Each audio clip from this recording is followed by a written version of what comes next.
and it cannot uphold mines' safety. I call the honourable member Kelvin Davis. Thank you, Mr Chair. Tēnā koe.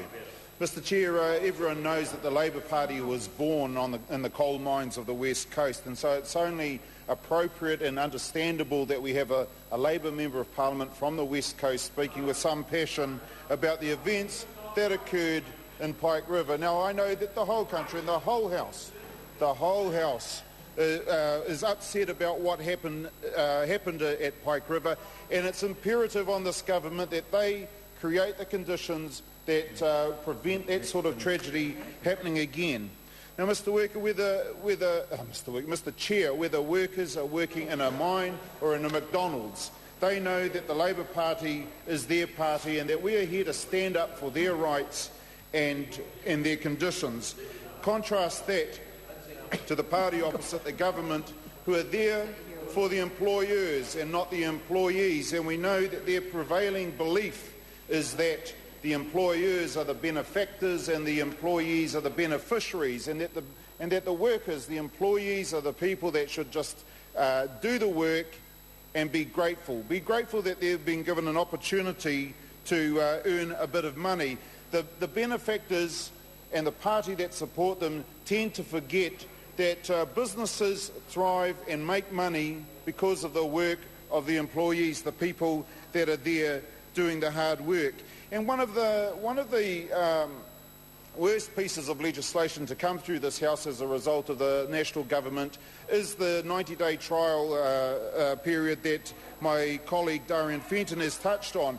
And one of our concerns about the 90-day trial period for businesses with less than 20 employees was that the 90-day trial period would then be changed so that it affected all employees of all businesses, and that is exactly what came to pass. And now our fear is that 90 days will soon extend out to 180 days, and after that 180 days will extend out to 365 days, and before we know it, all employees at any time will be able to be sacked for no reason whatsoever without any recourse available to them at all. You see, the trial periods are meant to be voluntary, and employers can make an offer of employment that includes a trial period of up to 90 days. Trial periods are voluntary and must be agreed in writing and negotiated in good faith as part of the employment agreement. That smacks of, well, what is it?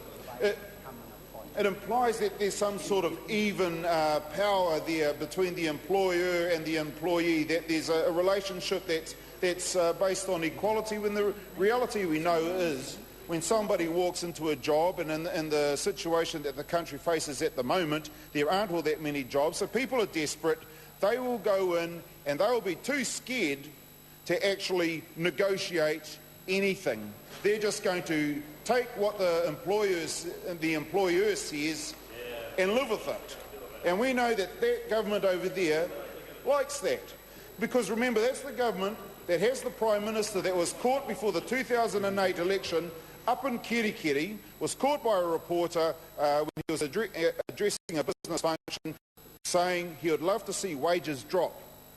And then the reporter by the name of Greg Robertson, who works for the Bay Chronicle in Kerikeri, had pressure put on him to retract that statement.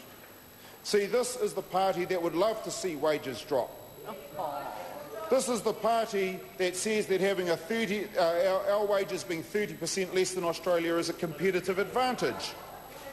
That's a disgrace. It's saying the government over there is happy for our people to earn less to make them feel good. And that's exactly the problem. That's exactly the problem. That's why towns such as Kaitaia, towns such as Whangarei are emptying out of employees. They're all heading across the Tasman.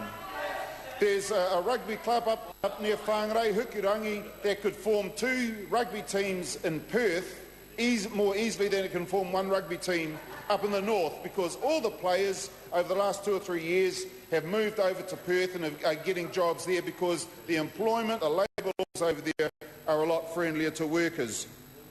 See, I've spoken to the freezing workers up north. I've spoken to them and I've heard how experienced workers, 12, 15, 20 years, are being laid off and then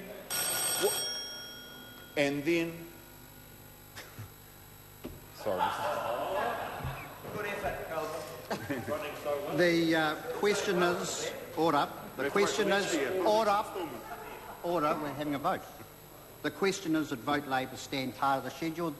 Those of that opinion will say aye. To the contrary, no. The ayes have it. The question now is that Vote Energy stand part of the schedule. Mr. Chair. Dr. Kennedy Graham.